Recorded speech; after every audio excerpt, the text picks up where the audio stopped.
Igiit ang karapatan doon ng Pilipinas. Mismong si Pangulong Aquino pa ang tumawag sa kanya para ipagpaliban na ang biyahe. Ikwento mo, Romel Lopez. Maaga pa lang isa-isa nang sinasakay ng grupo ni dating Marine Captain Nicanor Faeldon ang mga gagamitin niya sa ilang araw na biyahe patungong Scarborough kasama ang ilang mga mangingisda. Krudo para sa mga bangka, galon-galong tubig, gamit panluto gaya ng kaldero, sandok, kalan at hanggang pagkain na babaonin nila kagaya ng kilo-kilong bigas at ilang dilata.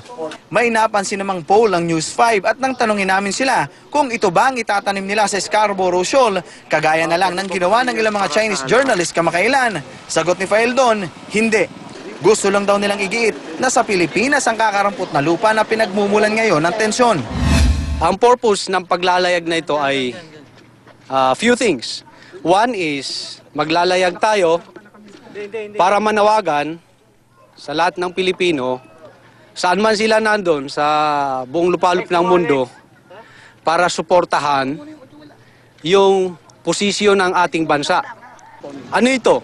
Ang malinaw sa amin, ang posisyon ng ating bansa dito ay i-resolba yung sigalot natin doon sa isang mapayapang pamamaraan. Pero di pa man natatapos si Faeldon sa kanyang interview, may mga kababaro na siyang napasugod sa lugar. Pumunta kami dito just to clarify issues. Hindi basta-basta sundalo si Faeldon na nasangkot sa Oakwood Mutiny at naging pugante na hindi mahuli-huli.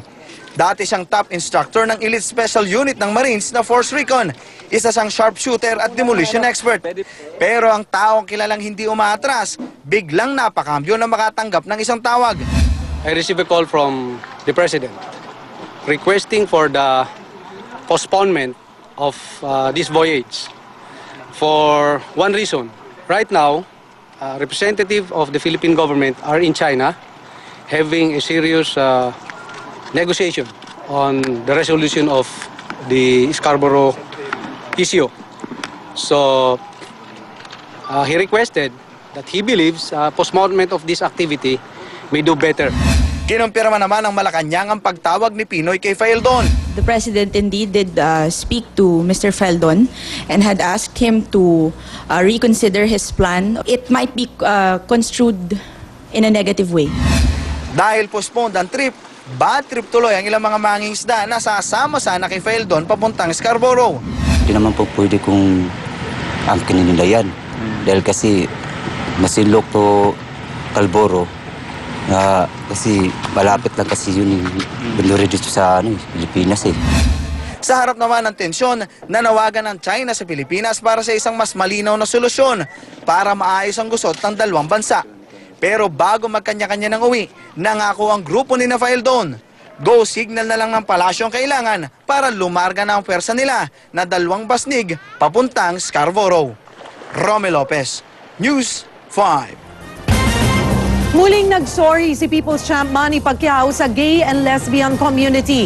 At ngayon sa isang TV interview sa Amerika niya ito sinabi, may special message pa nga siya sa kanila. Ikwento mo, Joel Gorospe. To the gay community, you know, I apologize if I did something, but all I say is I'm against the same-sex marriage, but I'm not condemning you. Sa mga salitang ito, humingi ng dispensa si pambansang kamao Manny Pacquiao sa gay community.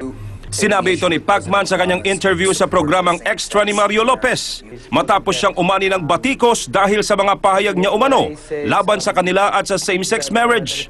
Nauna nang iginiit ni Pacquiao na hindi sa mismong mga bading at lesbian siya galit, kundi sa mga immoral na gawain. Bagay na naging pakonsuelo sa isang Filipino-American na bading na nag-post ng open letter sa internet para kay Pacman. Ikinatuwa raw niya na hindi ginusto ni Pacquiao na mamatay ang mga bading gaya ng nasusulat sa Leviticus. Kasabay nito ay ang isang panawagan kay Pacquiao na makihalubilo sa mga bading para makita niya raw ang tinatago nilang mga sugat na dulot ng diskriminasyon. Pero aminado siya na hindi niya may aalis ang pagkadismaya sa ating pambansang kamao.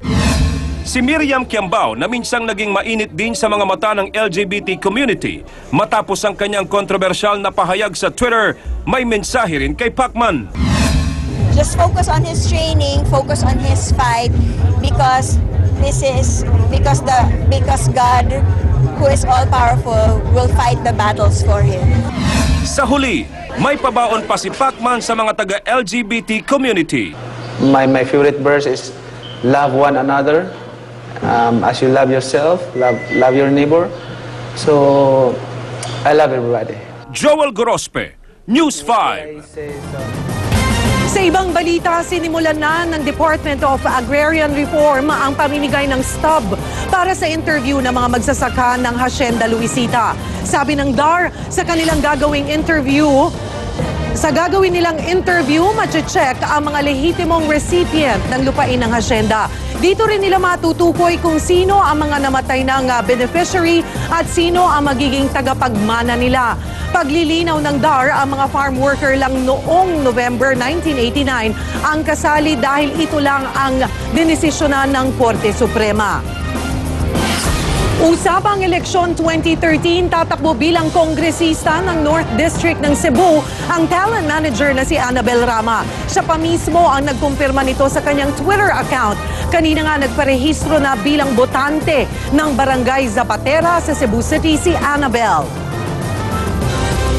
At matapos ng kain, ang Kamara, Senado naman ang target ni Ladlad Party List Chairman Danton Remoto. Kwento ni Remoto, may mga malalaking political party na raw ang kumakausap sa kanya, pero dagdag niya, hindi siya tatakbo sa ilalim ng Liberal Party.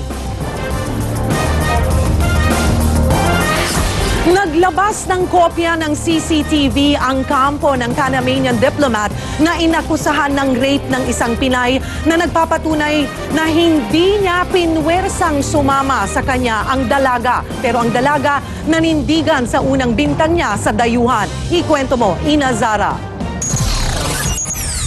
Sinasabing kuha ang litratong ito sa isang bar sa Makati Avenue kung saan nag-date daw ang Pinay na si alias Pamela at ang Panamanian diplomat na si Eric Sheeks noong April 23 mula sa mga CCTV footage na galing sa kampo ni Sheeks. Dito na raw sa apartment ng diplomat sa Makati dumiretso ang dalawa. 10:50 PM sumakay sila ng elevator. Ang destinasyon nila ang unit ni Sheeks sa 8th floor ng building. Sa loob ng elevator nakunan pa ang pagyakap at paghalik ni Sheeks sa dalaga. Tila malambing din ang dalawa sa isa't isa at hindi alintana na ang isa pang lalaking kasabay nila sa elevator. Nang makarating sa destinasyon nila, makikitang una pang bumaba sa elevator si alias Pamela. Sa testimonya ni alias Pamela, sinabi nitong nasa elevator pa lang ay tinangka na siyang halikan ni Sheeks. Kahit pa raw sinabi niya noong nasa bar pa lang sila na ayaw niyang may mangyari sa kanilang dalawa. Natakot din daw ang dalaga nang yakapin siya ni Sheeks sa elevator. At kahit gusto niyang pumiglas, di raw niya nagawa sa higpit ng yakap ng Panamanian sa kanya. Pero mismo si alias Pamela na nagsabi, walang kagulat-gulat sa mga video na ito. Simula't-simula pa naman hindi na niya itinanggi na nakipag-date siya at kusang sumama kay Sheeks. Sa affidavit ni Pamela, sinabi niyang sa loob ng unit ni Sheeks ay binigyan pa siya nito ng marijuana at saka pinilit na makipagtalik sa kanya. Sinabi ni Pamela na wala na siyang ibang magawa. Litong-lito yung bata, baka mabuntis siya, hindi niya alam, takot siya eh. Makikita mula sa mga footage na mag-aalauna ng umaga kinabukasan mag-isa nang lumabas si alias Pamela. Sa statement na ipinadala ni Sheeks, naninindigan siyang walang rape na nangyari. Sa kabila naman ng mga ebidensyang ito, sabi ng abogado ni Pamela, hindi dapat husgahan ang dalaga. Hindi raw pangkaraniwan ang kasong ito na maituturing na date rape. Porke ba ikaw hinalikan, ibig sabihin papayag ka na rin na makipag-sexual act. Ito isang date rape eh. Ina Zara, News 5. At yan po ang kalahating oras ng mga aksyong balita. Mga balitang pundasyon ng matalinong opinyon at konkretong solusyon. Ako po si Cheryl Quosib. Saan man, kailanman, kapatid, higit sa balita. Aksyon!